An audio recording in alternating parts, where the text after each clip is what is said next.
Greetings, everyone. This is Payman Lorenzo, your host of the Leader Without podcast. Tonight, I have another incredible special guest for you guys, my new good friend, Suzanne from Australia. She's doing amazing things. We connected once again from the incredible community that is the Serving Circle. And Suzanne does a lot of amazing things, one of them being that she does early mornings. She's blessed to be living by the beach in Australia. And every morning at 5 o'clock, she goes to the beach and does her lives from the beach meditation for people around the world. I told her before going live that I would love to next time. Let me know. I would love to attend it, virtually. And then once we're able to travel again, I would love to come to Australia and do that. Go on the beach within the morning and invite a bunch of you guys to come join us. That would be the most amazing things. So we're gonna talk about in a moment with what she does. She does a lot of things, but mostly she's a meditation guide, a master of wisdom, one thing that she told me that really stood out among many, many things is that she has a strong belief that every 8-year-old were to meditate for 15 minutes every day, we would eliminate all violence within a generation. And her purpose in this life, from what she says, that's a beautiful purpose, is that how do we deliver that vision to the rest of the world? And her entire mission can be summarized in one beautiful sentence, which is light up the world 8 minutes at a time through meditation. That's an amazing thing. I told you guys it's going to be an amazing one. So Suzanne, my beautiful friend, welcome to the show. I'm honored, Payman. Thank you so much. Welcome. Welcome to my time in room. Beautiful. It's amazing. Your pleasure is all mine. So before we start, for people who don't know you, who's Suzanne? Who am I? Yes. What am I? I ask myself that question every morning when I practice. I am a human who is graciously a spiritual being enjoying this human experience. First and foremost, I need to also honour that I'm actually on Kaurna land, which is that they're the traditional owners of the land that I am here in Adelaide.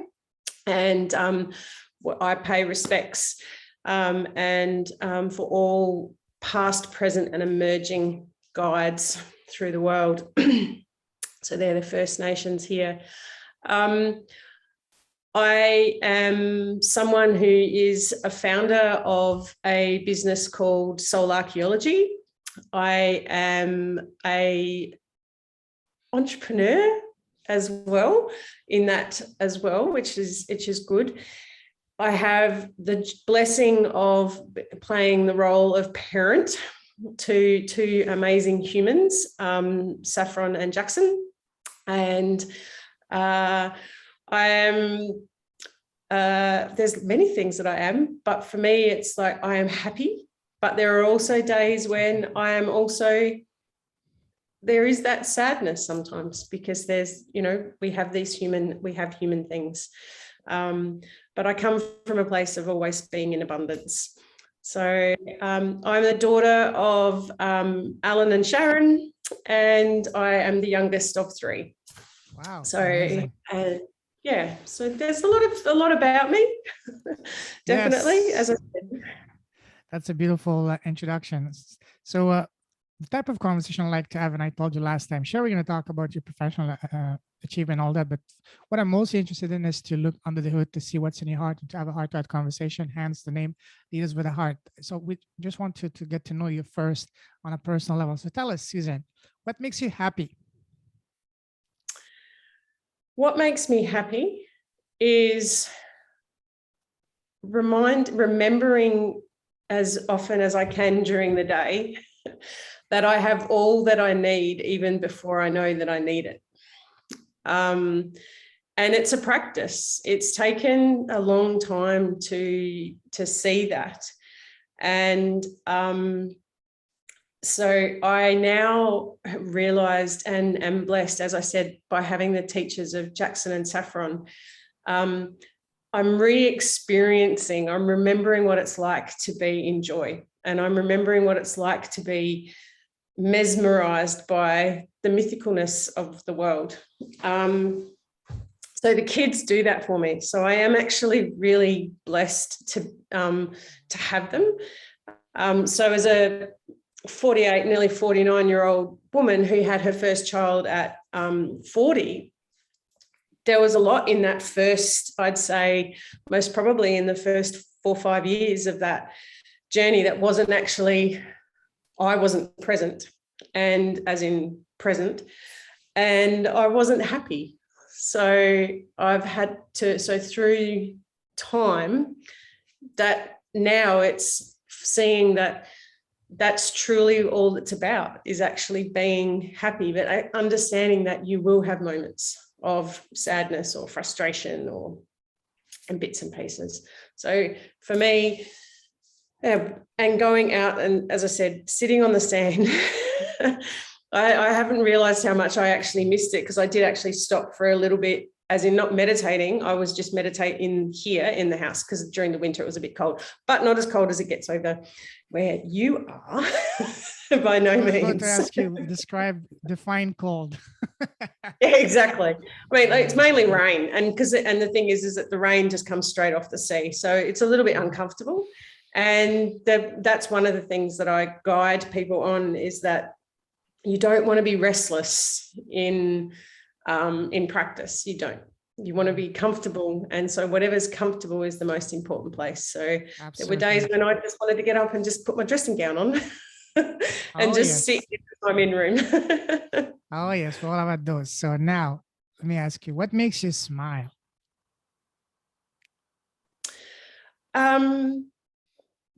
I have to say more now, having spent a lot of time communicating via virtual means, actually looking into the eyes of another human and actually being able to see me in them and them in me. That makes me smile. Seeing butterflies, little signs, more and more, as I call them, well, courtesy of Deepak Chopra, synchro destiny moments. Just the beauty of what there is, moon setting into the sea, sun rising at the same time, seeing stars, and hearing laughter and hearing that joy as well. Yeah. Amazing. Beautiful list. Yeah. Now tell us, what makes you come alive? I reckon it's most probably it's interesting for me. What comes alive is like hearing amazing music that just somehow vibrates in. And I mean, by no means do I don't think I have enough space. So the thing is, I'd need more space for more Spotify.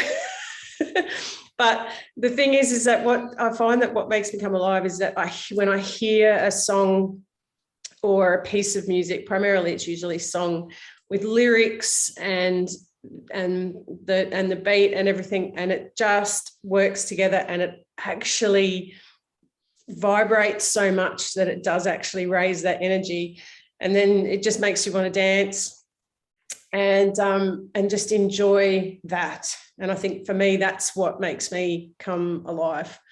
So and that's also through practice as well. When I deeply practice, as in all things yoga.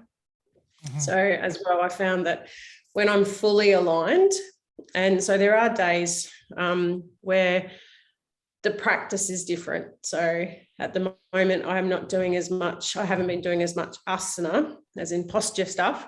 I've been doing more walking and meditating. But then, that's what makes me come alive. Definitely music. Oh yeah, music is amazing. Absolutely, it's a connector. Now tell us, what makes you sad and angry? I think where we are, like, it's not, I think it's where we are today, that we are so, well, not all of us, but there's a vast majority of us that seem to be complacent and comfortable in their separateness. And for me, it's oneness, and that we've sort of forgotten more and more now, as there's more and more, people like yourself in the serving circle and in the communities that I sort of integrate with and co-collaborate with. where there's more and more of us like-minded that are aware of it all. But it makes me sad that we have so many young emerging souls coming through that are already anxious, stressed, on drugs, thinking of committing suicide, being unkind, I think, is just that whole thing. And knowing that I've been that as well, and sometimes, because I am that, by that oneness it is, it's like I have been that and I am that sometimes, and then knowing on how to forgive through that. But as I said, for me, what makes me really sad is when I just see people that are so, that have lost that, they've just forgotten. They've just forgotten. Not that they haven't lost it, they've forgotten. So they just need that assistance to remember. Absolutely. So, yeah, this life is all about remembering we really are at the core, and remembering what we can be and all that. So yeah, I absolutely agree with you. Now tell us, what scares you? What scares me?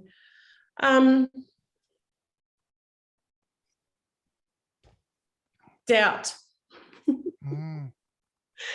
Not fear, it's doubt. The fact that there's still that in me that am I, even though I know I'm on purpose, sometimes it's like when I meet people who I've had to realize it's not that they don't get it, it's just that they're at where they're at. I had the same conversation with my sisters a couple of nights ago for my birthday. They were here, and my sister is also at least the oldest, very spiritually awakened. And she said something beautiful. She said, we all are on our own journey. Some of us may be 1 or 2 steps ahead of us. Those might be a few steps behind. Some at the same pace, but we will all get there eventually. Some earlier than others. But the one thing we should not do is force others. Let them get there in their own pace. Let them get there, and that, because we're talking about what's going on here. Some people get it, some people don't get it. So listen, you cannot force someone. Let them get to the solution, to their own answers on their own, and then when they're ready, they will come to you. That's right. And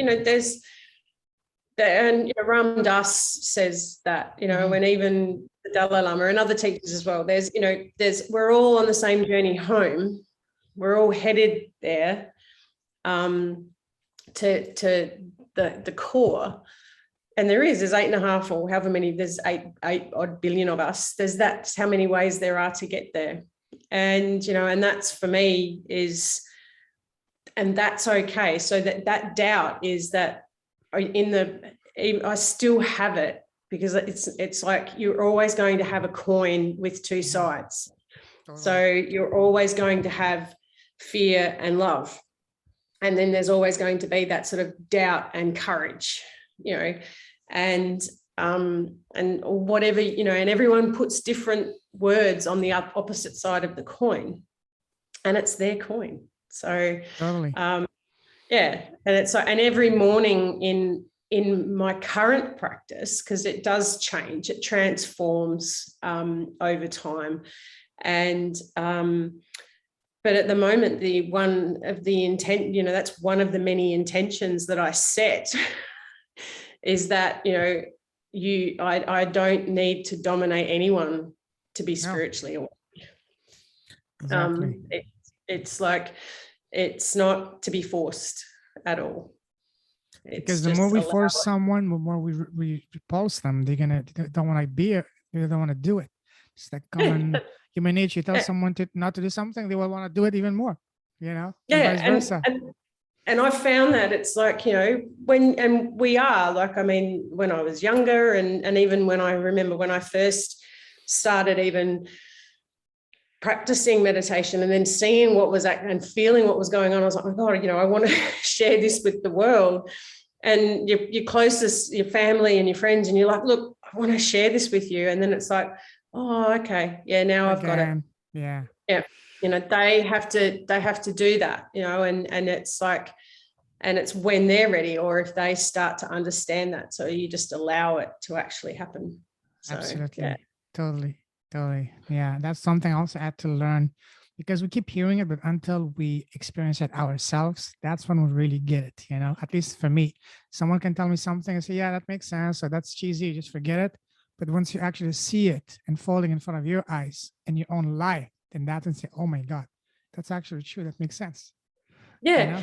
And it's a different experience for each person as well. And that's why I keep referring back to, my major point of reference is my housemates and my kids. And especially, sorry, I don't like calling them my kids, the squids, as I normally call them. They allow me to understand that they sometimes don't hear what I'm saying. And it's not because I'm talking gibberish. It's just the fact that they actually process it differently. And they'll hear different words. And so it means different things. So that's why it's a beautiful thing with Jackson and Saffron. They, I allow them other ways to sort of, I'll use different ways of, saying a word to them and going, okay, what does that mean to you? And then they'll say, like, for example, the word perfect, like Saffron did this, and it still resonates. It's like, because we in society, are on this, this word of perfect means the ultimate. And Saffron's response was, oh, it just means it's as good as you're ever going to be and that you're meant to be.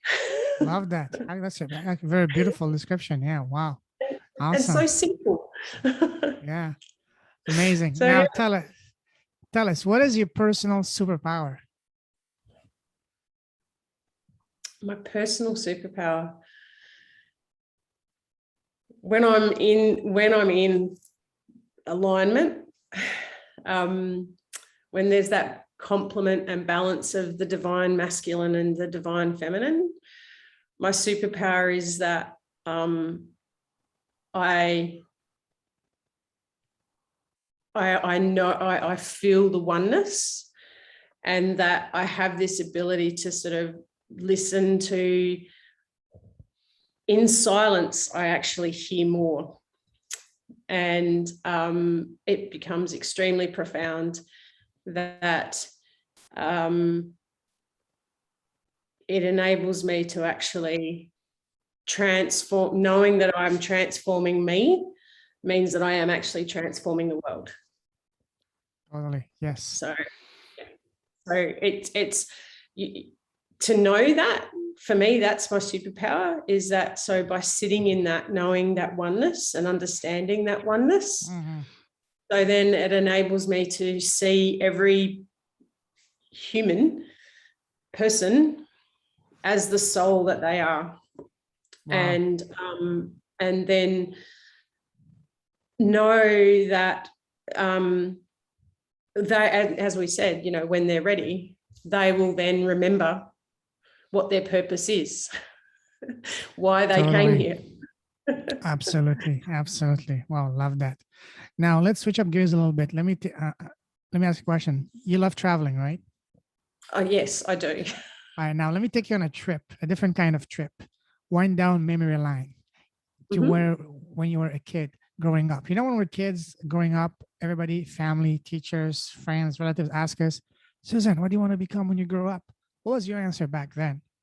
There was two. I wanted to be a veterinarian, and then I did actually want to be an archaeologist. Oh, wow. Amazing. I did. That's awesome. Yeah. So, and I became one. I went to uni via many different paths. And I did. I became an archaeologist and paleontologist. So stones and bones. My father was an archaeologist, and I remember growing up, he was always away on these exotic locations around the world, and he would always come back bringing me exotic gifts and stuff. I didn't understand what an archaeologist was at the time, but now that I understand, I really appreciate it. Wow, that's probably the coolest job ever, travel around the world trying to unearth things that no one else has seen, no one else has seen. Like that to me was the most amazing like joy. And I look back on it now thinking, I'm uncovering mammoth bones that are hundreds of thousands of years old and no one's seen them before. And wow, and here we go. Yeah, you're a pioneer. You're a privileged person to be able to see things for the first time in God knows how long, Wow. Yeah. Yeah, I was awesome. it was definitely, I was blessed. And upon reflection, I can now see that if I knew then what I know now, my gosh, I would have most probably, well, who knows? You can't go into the past and change it. But I look back and reflect now on how much gratitude I have for the people that I met, the work that I did, the places that I stayed, what I experienced, Absolutely. and carried that forward. Totally. Now, I love history. I love, geography and all that. So let me ask you this. So in all of the years working as an archaeologist, what was the most memorable finding you found?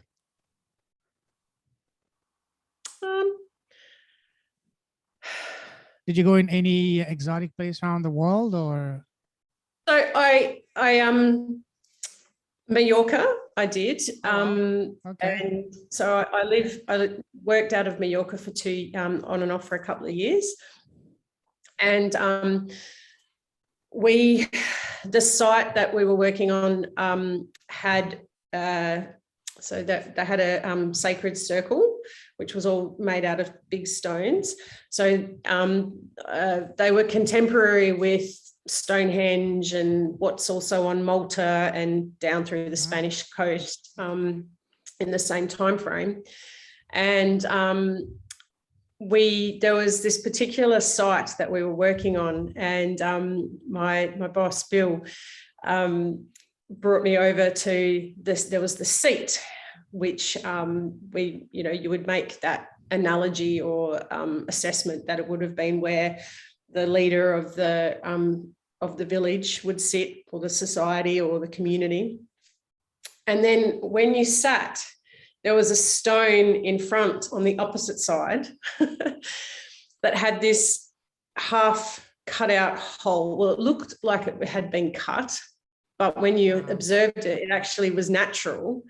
But this stone was then placed, and when you actually sat and you looked through the hole, you could see the sky, and at night you would have actually been able to read the stars. Wow. And so it was my introduction to archaeometry, which I didn't know of.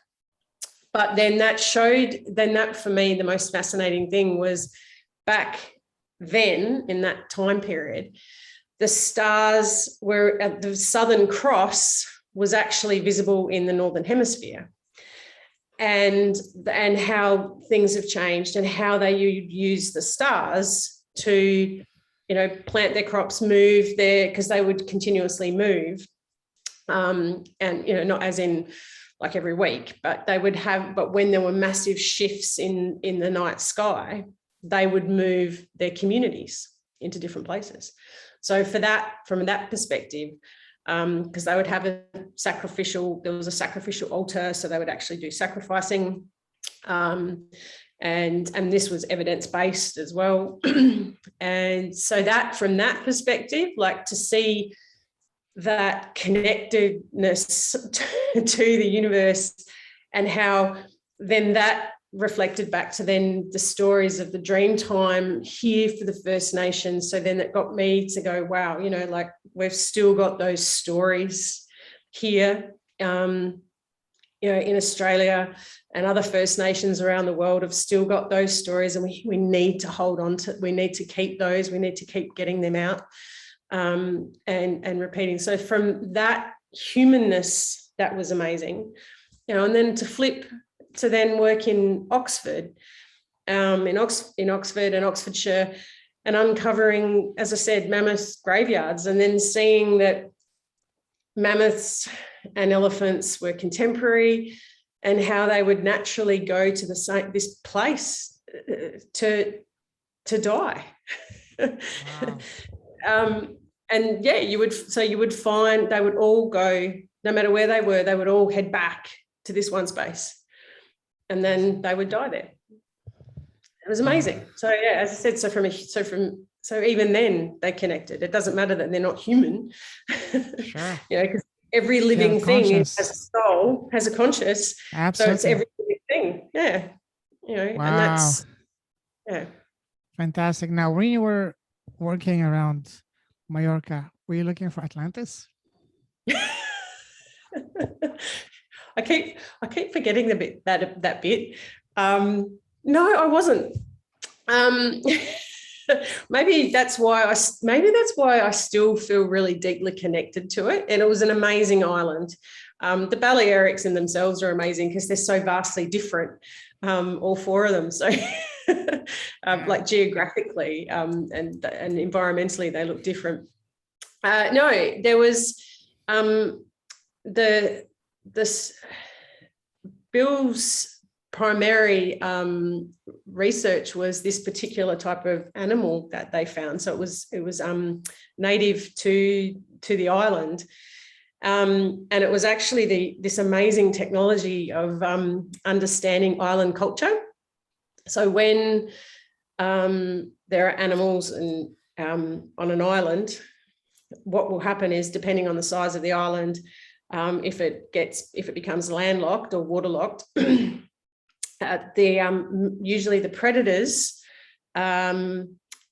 reduce in size because they need to save themselves, and usually something else will become gigantic as well. So what happened, it was a sort of mountain goat thing. It was called the Myotragus, and it became this little tiny mountain goat, and it fused its back legs so that it would just jump, because if you've been to Mallorca, you know that it's just very big, big hills, mountain, or I don't know if they call them mountains, I think they're more hills. Anyway, I did climb to the top of that one at Mallorca. And then there was a shrew, which actually grew to be gigantic in its own compared to like modern day, like present day shrews.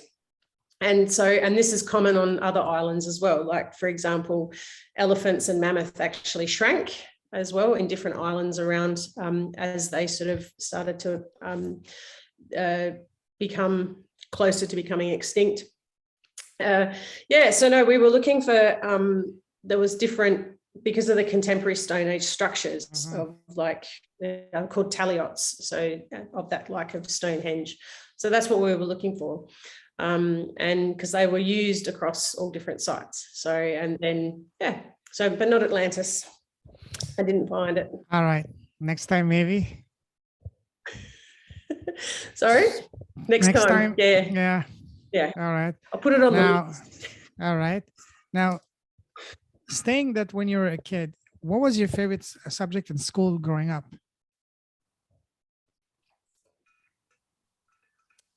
Geography. Mm-hmm. I always found geography teachers were awesome, because I reckon they were the environmentalists that we needed, because they were the ones that already knew about climate change and what we needed to do. It's like I always work on, who's the most memorable teacher. And he and my geography teacher through high school definitely set precedents for me to understand what it was like to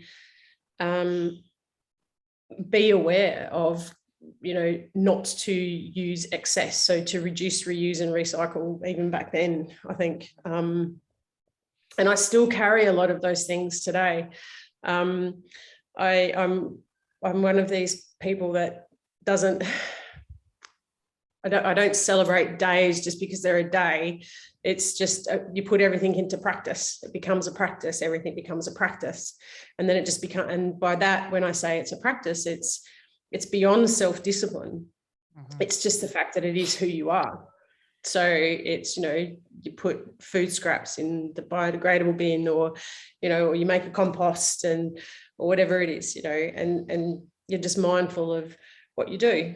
So for me, it was, geography, definitely, and history. So I think I always used to love going into all those mythological characters, and I always did have a deep connection with, like, sort of, even primarily it was Roman and Greek mythology, I think, for me. I wish I'd gotten into a little bit more of the Japanese stuff back then, but that's okay. I've now got a second term, so I get to go into it now. Amazing. Awesome. And what would you say was your least favorite subject in school? I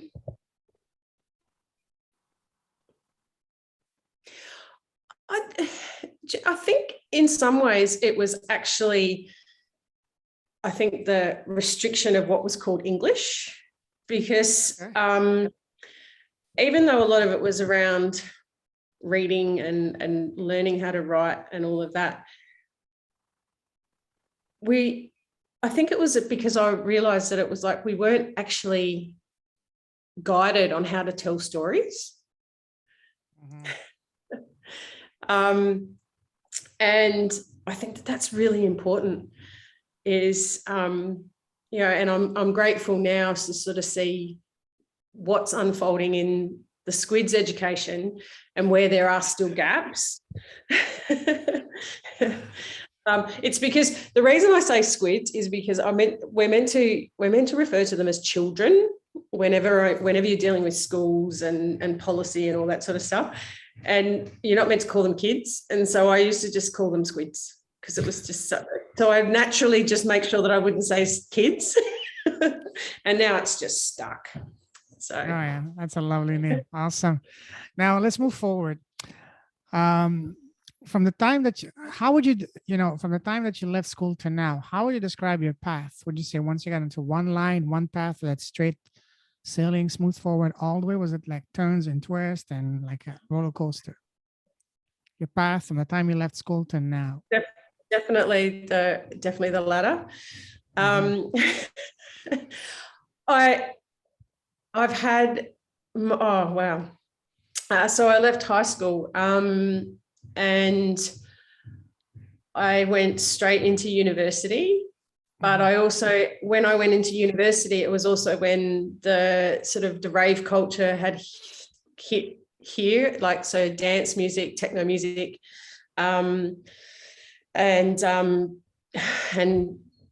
MDMA and LSD were around and all that sort of stuff. So I had a lot of experimental to do.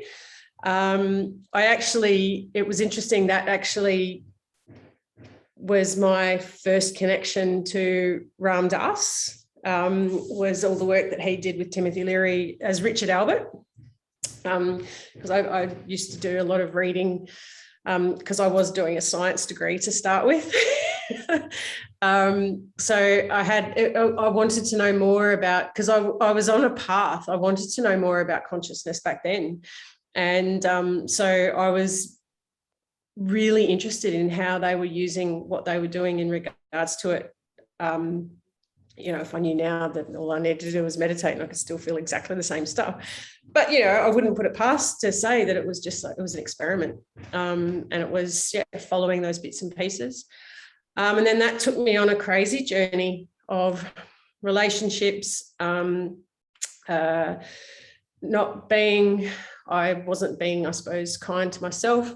I experienced violence to myself, from, which was not welcomed and not required. Learning that no means no, but some people don't get that.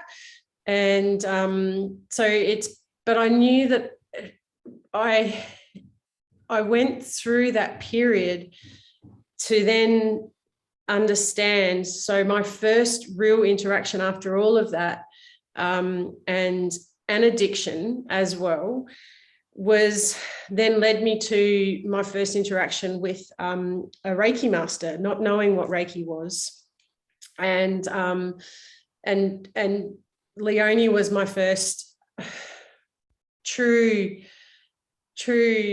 guided teacher that I welcomed, and still to this day she is. We're still connected. We catch up occasionally, whenever she's back in Adelaide, and that shifted the step for me, where I started to understand that you can heal yourself.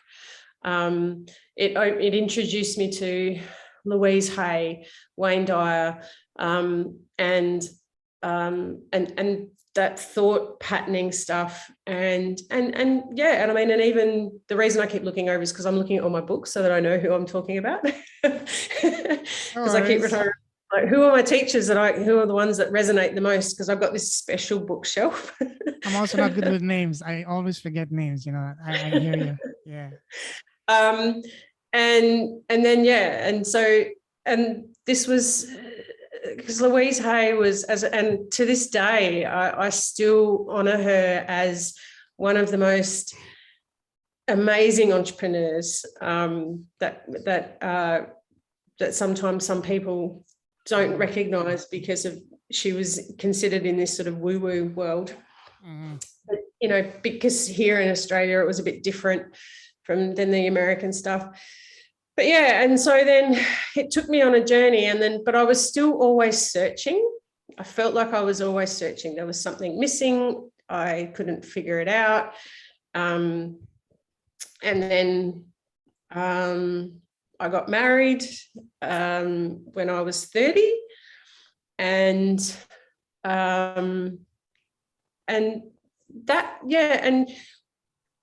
it sort of to then dissolve the way that it did, which wasn't pleasant or kind on anyone. It was toxic as well. And for it to get to where it did, I mean, we were married for 10 years before Jackson and Saffron came.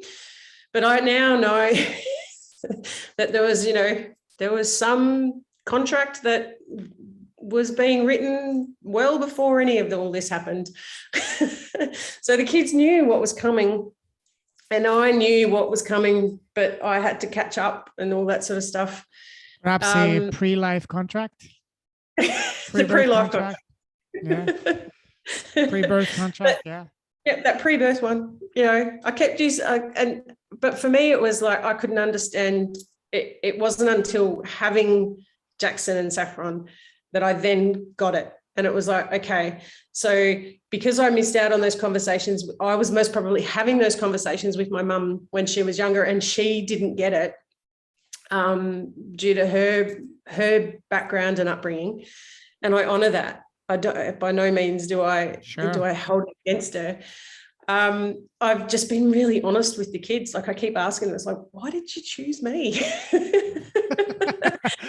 What did he say? It's like, it was like, but yeah, Mum, it was your turn. It was your turn in the queue. Like, it's just, and that sort of reiterated the fact that it was like, we've been doing this. And I'm like, oh my God, is that like, how many karmas are we going through? Wow. Okay. That's amazing. That's funny. Yeah. To get to there. But yeah, it's definitely a roller coaster, but I wouldn't change it, because I would not be able to be here now, have the conversations. And then, as you said, with that knowing, when it's the superpower of that oneness, is that I can honestly, when I'm talking to someone, when I can feel that, I know that I've experienced it, and it's the truth. So yeah. Absolutely. It's I agree with you and everything, especially when you said that everything that happened, they were meant to happen to teach me, to get me to where I am now, because everything is a stepping stone to where you're supposed to be. Even though back at the time, it's something that can happen can be painful or unpleasant, but when you look back at it later or from a higher perspective, wow, that was a blessing in disguise. That was what I was supposed to go through to get there, because without this, I wouldn't be here. I wouldn't be where I am now. It's just like, Just like school, I see the way I see school is that I see school, I mean, sorry, this life as a school. I see it as a school and as a buffet. We are here to taste and to try and experiment a little bit of everything because we're here to experience, things in this 3D reality. So that's how I see it. And we have to experience both sadness and happiness, good and bad, to appreciate one and on the other. And so that we get a full spectrum of all the experiences that we're supposed to. We're here to experience things. Yes. As I said, we're spiritual beings on this human journey. And I think that's where there's this misperception that we're not meant to show these emotions. Yeah, absolutely. and it's still even in the education systems today, that it's still there. You can still see that it's like how when, if an altercation happens or if an interaction happens where it could be, violent in the fact that it could be anger or verbal, saying something unkind or, hitting, and things like that. It's like, what's going on in both lives, like both of those humans? It's like, how do you transition out of that trauma of being the person that did the hurting and the person that received it? And it's like, so that they understand that it's like, oh, okay, no worries. It's like, well, how do you keep saying to someone, be kind? Because the thing is that, no, we're all born kind. And then there's just all this other chaos that comes in. And then it's really quite hard to actually, to sort of try and do that. But yeah, it is, I agree, it's a buffet. And, so yeah, and then there is the times when you just need to know that you need to stop eating. And some dishes might be too spicy, too hot. You know what I mean? So, and because I found it really hard. I found it really challenging. It's like, so for me, it was like 12 months ago. I was like, oh, okay. We need to share more. We need to understand how it is to have these emotions. And it's like, not just share the good stuff all the time, and sit down with the challenges and bits and pieces and understand. And so I suppose with that, I sort of do that sometimes that's why my practice does change. And I don't put it down to that it's seasonal or whatever principles. It's just that I go, oh, okay, something seems to be just, because if you just practice to practice sake, that's not what it's about. It's like there still has to be joy to go. So it's like, if the moment you sort of stop feeling that joy, it's like, okay, well, I need to change something. So what do I change? So I change my practice. Amazing. So now it's like clearing. So I needed to clear so I could take action. Awesome. Now let's move forward to what you're doing now. So tell us about your business, what you're doing, and all the good stuff that you're doing. Yeah. So soul archaeology it's still always going to be a work in progress. But it has this, but the foundations underneath it are this. And it's truth, equality, love, oneness, and service.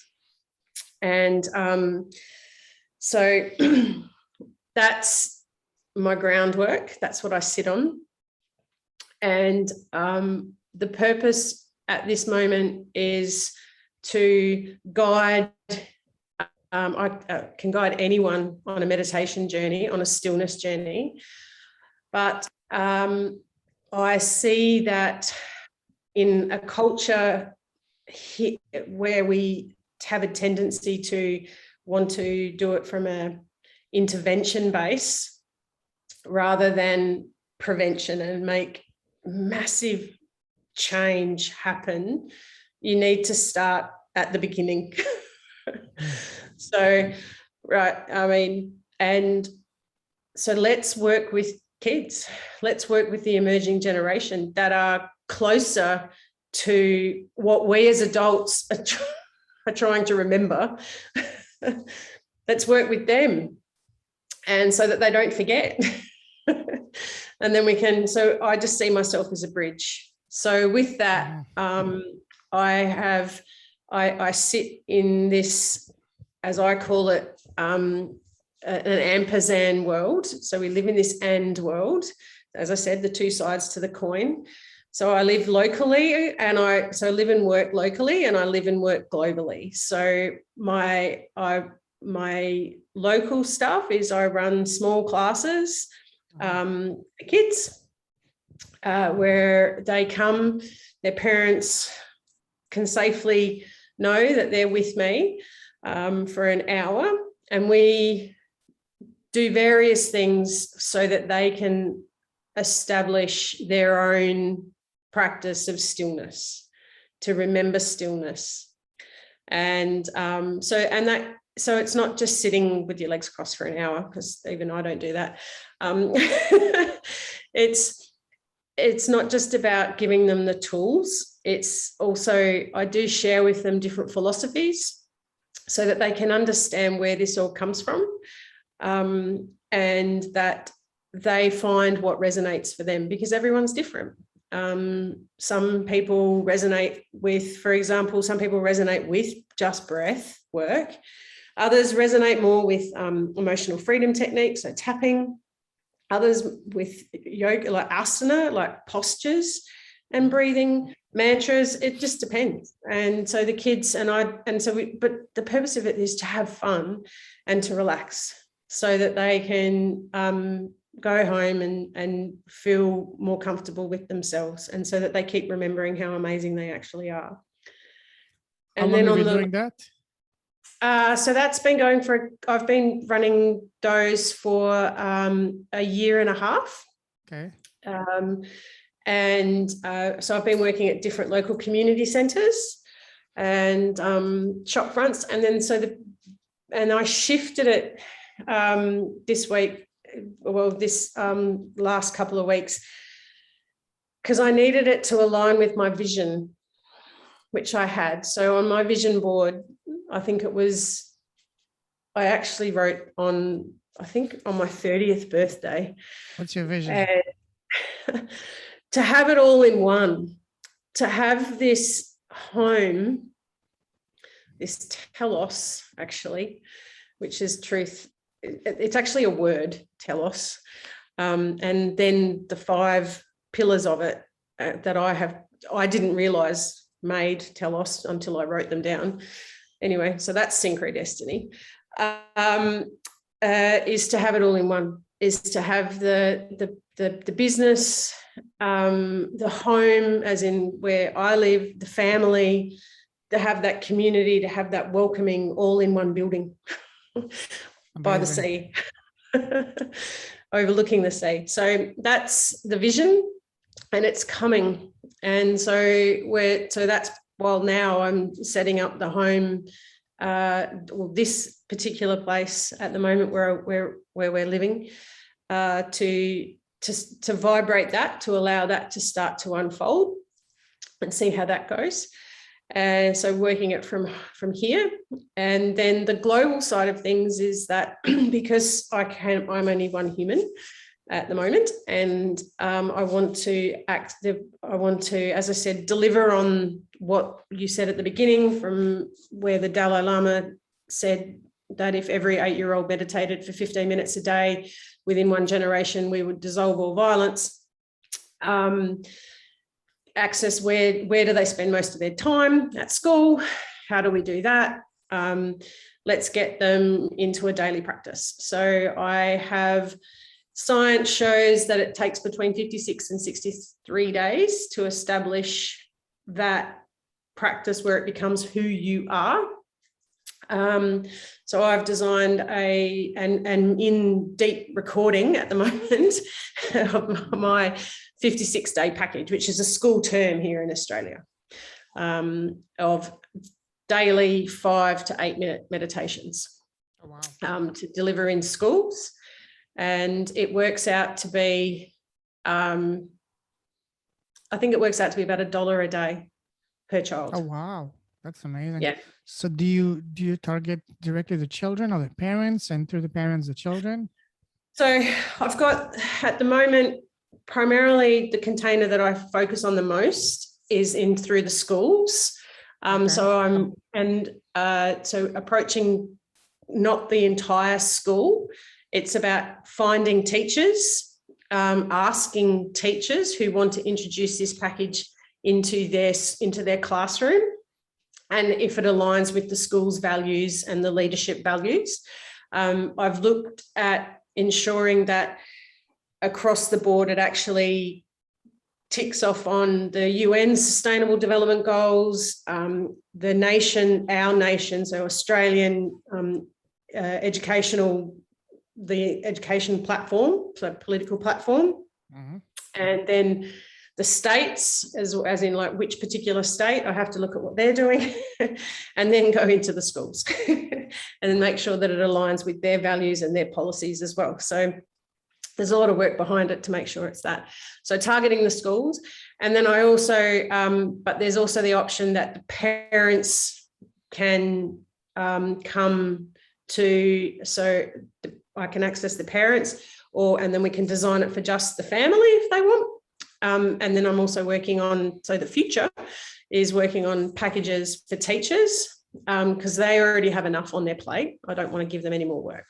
So, so when you said you're approaching the states, are you talking about the states within Australia or the state as in America? No. So the states here in Australia, but then globally as well. I've got connections around the United States and Canada that I'm talking to see whether or not there's options. Where about in Canada?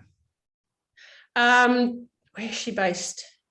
She's in Ontario. Is it Ontario? Yeah, Ontario. Yeah, that's a province. Yeah. Which city? So she's Toronto? I don't know. She's not in Toronto. She's out a bit. I can't remember. So we only connected. There's only been these more connections. We're just trying to establish, because she's moving and she's going into a different school, and so we're just sort of going through. I have quite a few Canadians that I met on my podcast. Let me think if there is any that are in education, and if I can find any, I will connect you to them. Beautiful, and that's what it's about. So that it comes down to, that's what it is, and that's why I'm grateful for what's been happening with. Since you're within the serving circle, do you know Trish? Yes. She's a wonderful lady. She's in Winnipeg, Manitoba, Canada.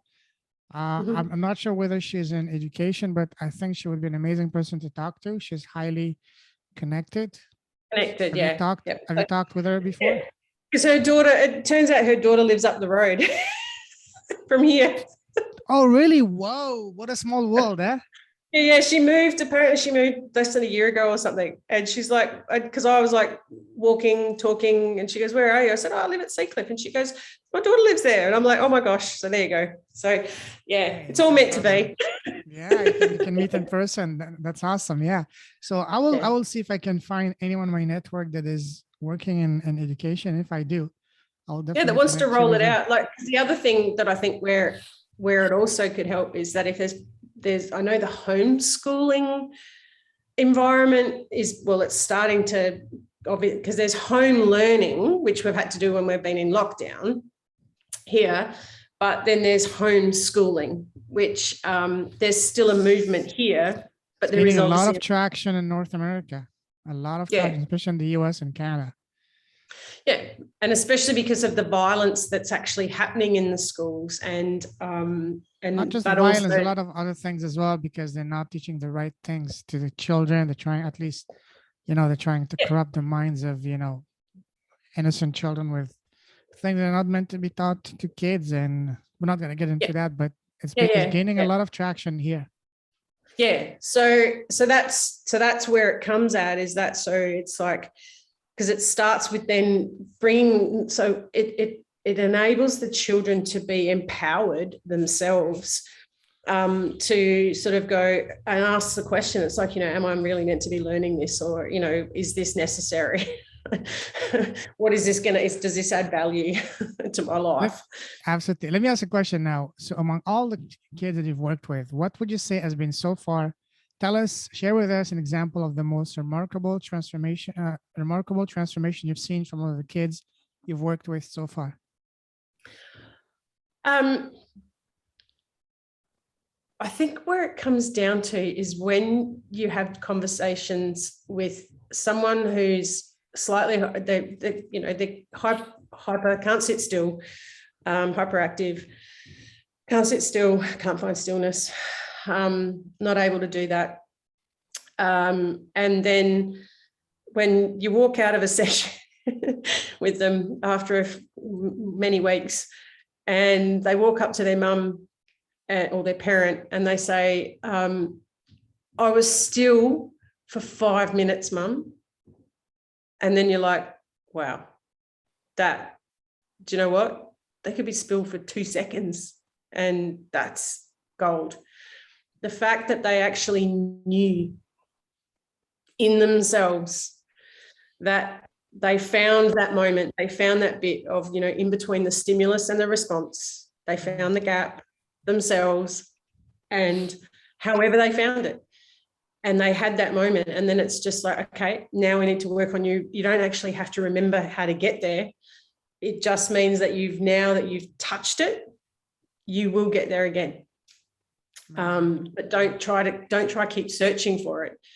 If you just allow it to happen. And and for me as well, like, I think the biggest lesson is when your own kids seriously pick you up on stuff. Oh, yeah. It's like, for me, it's great. That is the most transformational stuff, because it's like, I try not to force the kids. I would, and it's like, so now it's when I get up in the mornings, there'll be mornings where the kids are still sound asleep as I've walked down to the beach. And then there's other mornings, like yesterday, Saffron woke up and she went and she's puts her clothes on and she comes down and she sat in my lap for 20 minutes while I meditated, and just being in that energy and stuff. So, I mean, for me, it's transformational when you can have those conversations especially when you can have conversations with kids and they actually start to understand, their moments of understanding. So initially when you introduce meditation to kids, how is their reaction? Are they receptive or completely, I don't want to hear about it, this is not for me? I think the way that I've come from it, I come into the moment, is that I've asked them, to them, what does it mean? It's like, have you practiced yoga or have you done yoga before? And a lot of them understand that it's about calmness. And so they've at least got that. So it's like, okay, well, we're going to start doing this on a more regular basis. And then I want you to start becoming more and more aware of how you respond. So in those moments. And so most of the kids, and because the kids are the ones that most of them don't have a judgment of themselves, or they may do. It's like when I have some parents will say, oh, my kid can't meditate because he's got, this, he's, on the how old are the spectrum. kids that you're targeting? Between, a lot of them I'm going between 4 and about. Oh, wow. Yeah. So, because 4-year-olds are preschool. So it's getting them into a practice, a little tiny bit of practice before they go and transition out of early learning and go into mainstream school. That's remarkable. What do you do to keep a 4-year-old to be focused and not be all over the place? And that's a remarkable feat. What do you do? What's the secret? Sing songs. You keep them engaged. You actually keep them engaged. That's true. So it's amazing how you can apply certain songs that we learn as kids to actual yoga practice and meditation practice. And then the thing is that you also engage them with the fact that it's the power in the limbs of yoga, because there's 8 limbs of yoga. Well, under Patanjali, there's 8 limbs. So it's not just about the physical movement. There is mantra and there's breath. And the thing is that there's so much you can do with the breath. Mm-hmm. And and that's where and I learned that breath stuff, not from the meditation teacher training that I did. It was actually the Kundalini yoga that was embedded into that meditation teacher training. And then that stemmed me into doing more study in yoga, of the philosophies and all the parts of it. So, yeah, so you can't, I mean, kids, that's why they're 8, that's why it's 5 minutes. That's why that's it. You give them that time, because it works out, like scientific research shows that I think it's no more than a minute per year of age is how long you're going to keep someone engaged. I think until they hit about 8, till you get about 8 minutes. And even as adults, we have a smaller attention span. We're not meant to be sitting down learning in 50-minute blocks. It doesn't work. So what's your youngest student so far? My youngest students have been toddlers, so they're roughly, babies. So babies as well. It's awesome. Wow, that's fantastic. I would love to see that. Do you have videos of that? No, I don't, because of the whole privacy thing here. Yeah, okay. We can't take all that sort of stuff. Okay. But, as time will tell, that we'll be able to, sort that all out. It's just with kids, it's bringing it in and then and attaching it to something. So attaching it to a story of, a particular animal is always helpful.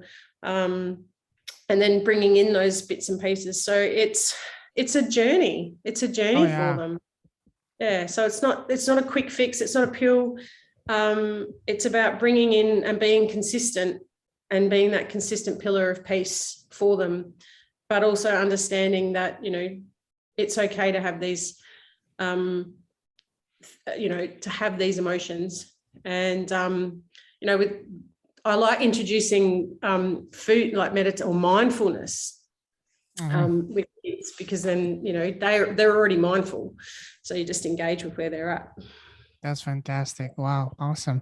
Now let's move a bit forward. I mean, I love this topic. We can talk for hours, but we might do a part 2 for this, because that's very fascinating. So let me ask you now some question about, the theme of this podcast is, what is a cause that is dear to your heart? What would you say is a cause that is really dear to your heart? A cause. Mm-hmm. I think for me, it's I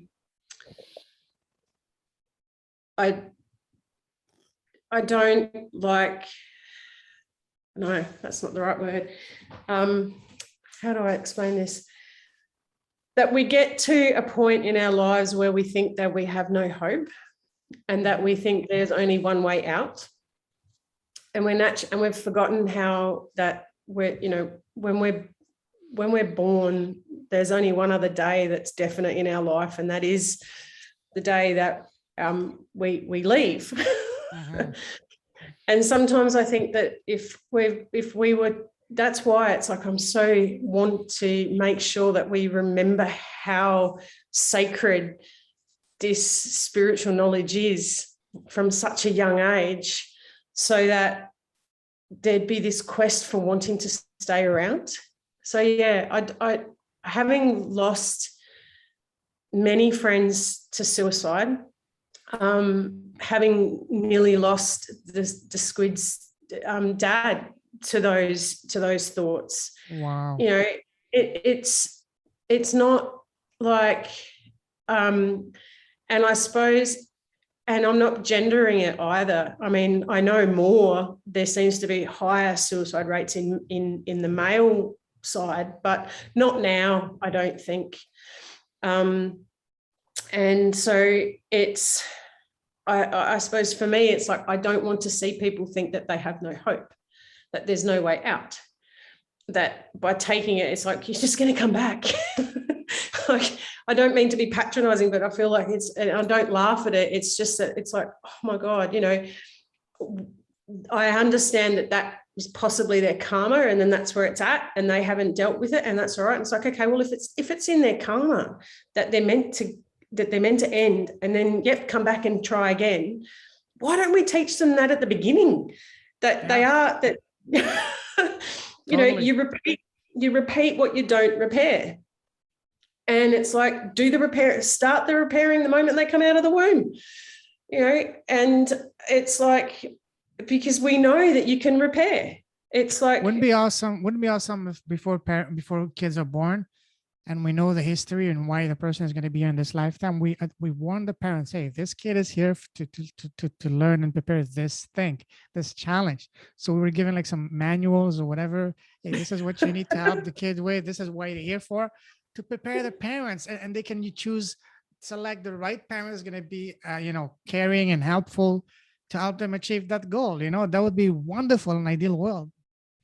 Yeah, well, I mean, as I said, I'm doing a lot of reading at the moment, and I'm finding that's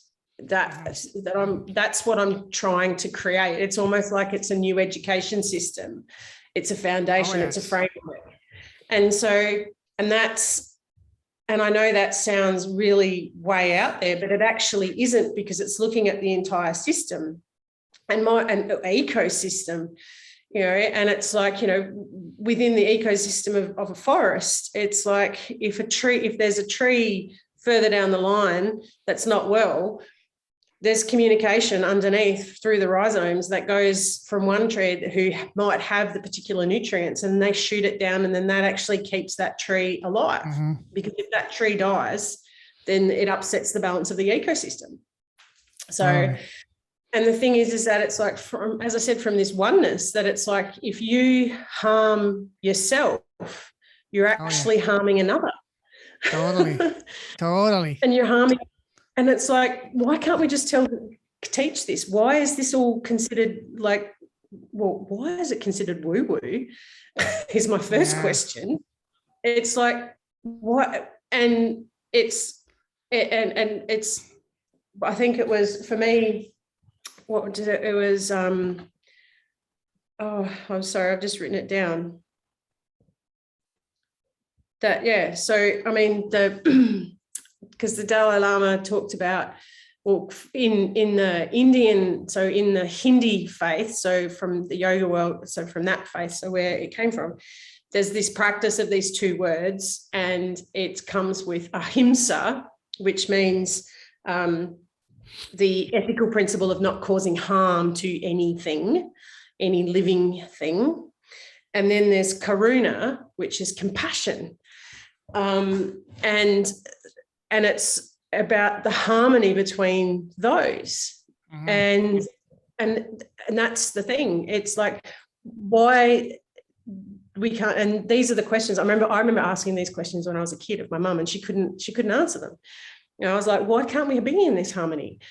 Because when you think about it, any faith, whatever faith, underlying pretty well much has that same thing. Don't harm someone. Have compassion and love everyone.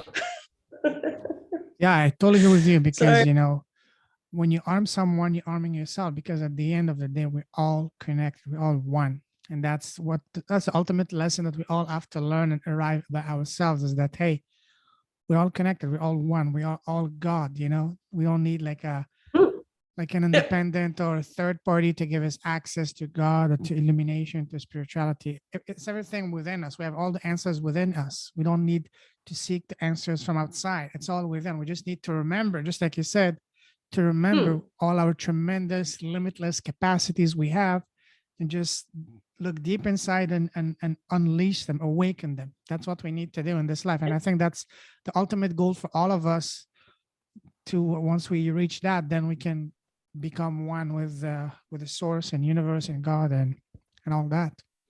Yeah. And it's possible. And I don't know what that's going to look like. But the thing is that it's like, I've just, I was just, for me, it was like, I was just over being so unkind to myself. I was over the fact that I couldn't look at myself. I went years where I didn't have any mirrors in the house. Wow. And and then all of a sudden it's like now I have them in every room. And I've got whiteboard markers, and I write messages on the mirrors.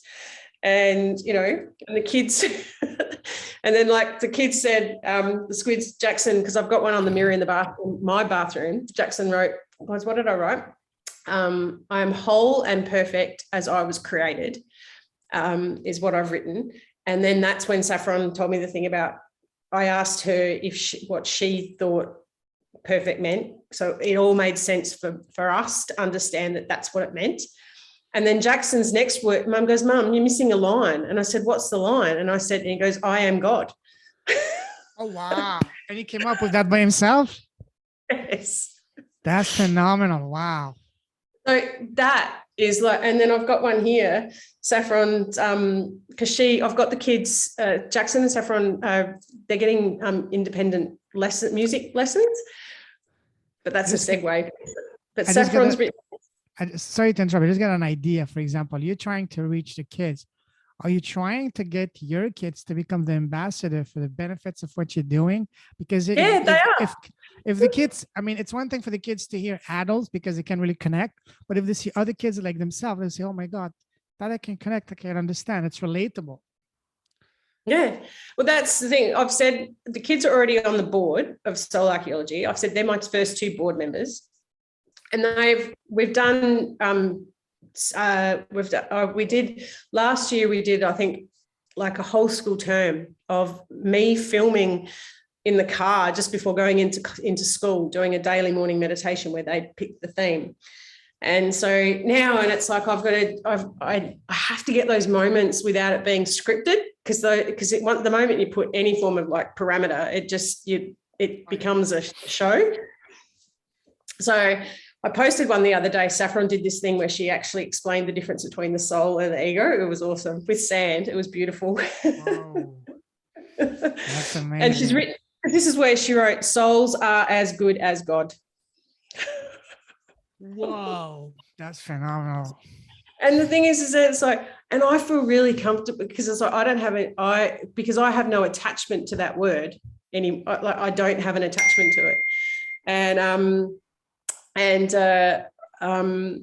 So it's been interesting because I suppose I've just been, as you said, it's like when you've asked those questions about, it's like what's been the most amazing transformation is the fact that they come out with these and I just go, okay, I'm obviously doing something. That's amazing. Wow.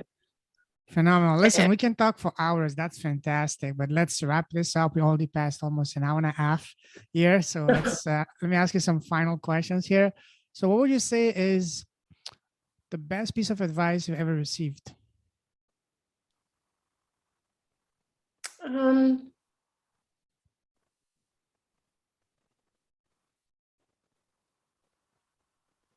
My mentor gave me one last week, a couple of weeks ago, and I think I raised it in the serving circle, and which has hit me in so many different ways, which is I have everything I need before I need it. Wow. So that's sitting in gratitude and abundance at exactly the same time, and forgiveness. Because in those moments of having nothing and, being homeless and with no money and things like that, like jobless and stuff, like having been in those things, it was like, oh, okay, rightio. So for me, that line has basically, I think I've done like 48 years of forgiveness. Wow. In a week. Awesome. Okay, and now what would you say was the worst piece of advice you've ever received so far? That life is a challenge, because it's not. And that's what you make it to be. That's right. And that everything we do and I think I really do struggle with putting the word challenge around any parameter. Like 30-day challenge, 40-day challenge. It's a challenge to do this. It's like, no. For me, that word it goes, well, why would I want to do it? Yeah, It's like, exactly. I want to be, I want to definitely go forward with action, but I want it to be aligned. Awesome. Now, speaking of advice, imagine now that you had the time machine, you could go back in time and sit face to face with an 18-year-old Suzanne. What would be the number one piece of advice you'd give to her, knowing all that you know now? I'm whole and perfect as I was created. I Wow. still think that's the most powerful words. Oh, and hang on, because I only read this yesterday while I was waiting to pick up the kids from school. Where was it? Happiness is the meaning and the purpose of life. Wow. The whole aim and end of human existence. Love that. Love that. I'll write that Awesome. to you. Thank you, Dr. Wayne Dyer. I love Dr. Wayne Dwyer. I love him. He's amazing. Yeah. It just Now- is just gold in them. Oh, in some of the- absolutely. Absolutely. Now, do you have your own podcast? No. And Why not? do you know why? Because there are so many people out there that have got them that I love jumping on them and coming in.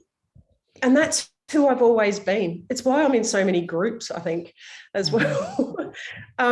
It's because of who I am. The fact is that for me, it's already created. So there's already this world of podcasts, this world of radio that already exists. Why would I want to create something that already exists? I want to embrace what already exists and not put my footprint on it. So that's why I come in, and then that's part of the ecosystem. Is that so? Then you then become part of my ecosystem, and I'm we're already part of the one ecosystem, and then I can share your world out. And so then it brings in more listeners, or it brings in more guests and things like that. So yeah, no, for me, it's like I've got, as a visionary, I know I am one. And at the moment where I'm at, I'm really happy just to be going and sharing with other people at the moment. Awesome. Now, imagine that you had a podcast and today you have the most special guest in the world, which is yourself. So you're interviewing yourself. What would be the first question you want to ask yourself? Don't think too much. What is the first question that comes to your mind? Who are you? And why are you here? What's your answer to the second question? Why are you here? What's your purpose and mission on this lifetime? My purpose is to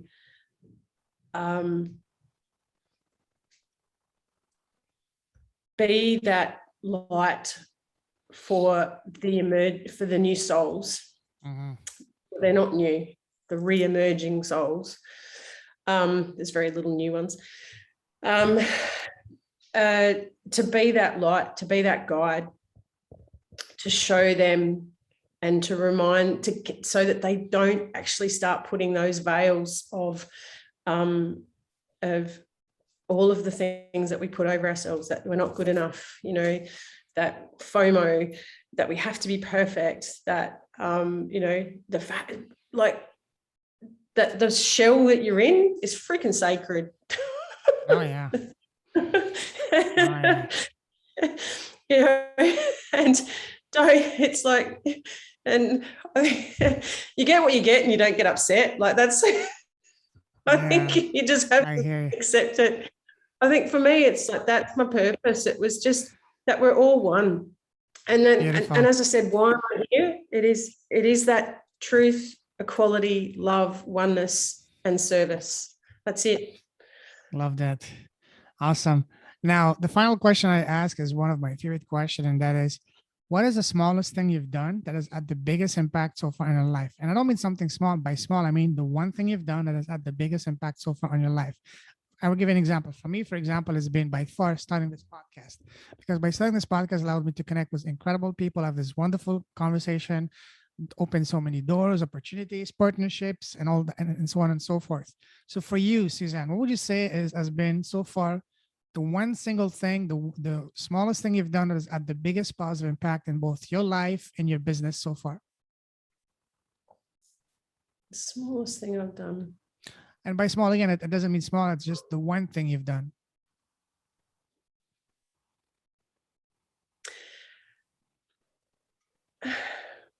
I think it's actually the fact that the smallest thing I've done is I join groups and connections around the world. And when I say that, is like I go into these rooms or whatever, or groups, and because I look at the number of groups that I'm connected to and on social media, and without understanding why, I go in there, and I know Gary Vee talks about, your 2 cents worth, and he spends $1.80. He spent $1.80 in a day and would go into like 90 rooms or something. And I'm like, dude, man, you've got way too much time on your hands. But that actually applying that sort of principle would be that if something comes up in my feed from a particular group, I obviously am meant to go in, and I'm obviously meant to reply to that particular thing. And so for me, it's like just the connections, because I've actually been, the smallest thing I've done is that I don't know why, but I've got this network around the world. Exactly. I have found, I suppose in some ways, I was searching for a tribe, as what people sort of talk about. And the fact is that I've got it. It's me reaching out to all these different things, and I've just got humans that I just like interacting with. Absolutely. And I think, and me just being me, like being honest and truthful, loving everyone and telling the truth.